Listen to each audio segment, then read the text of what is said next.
verwyl jy 'n paar oomblikke om iemand moed in te praat, wat soos 'n boemelaar langs die straat is, wat by die robot staan en probeer om 'n geldjie te bedel.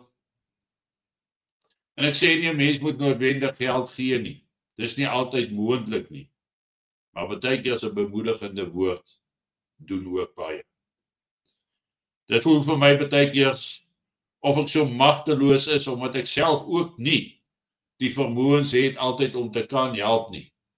Omdat my hande ook maar afgekap is as gevolg van omstandighede. Maar dit hoef 'n mens nie te weerhou van vriendelikheid nie. Want 'n ding gebeur so vinnig. As ons kyk die oorlog in Oekraïne, die oorlog in die Midde-Ooste nou, die aanvalle.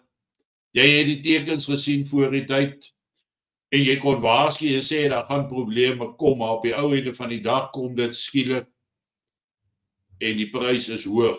Die tol om te betaal is duur. Ons as 'n volk het reeds duur betaal en ons gaan nog baie moet betaal. Ons gaan nog baie opofferings moet maak. Maar ons moet weet dat in dit alles lê daar 'n massiewe bedreiging wat ons situasie selfs verder kan verswak. En ons moet onsself geestelik voorberei om weerstand te kan bied. Ons moet onsself geestelik voorberei om opofferinge te deurstaan ter wille van ons eie en ander se oorlewing.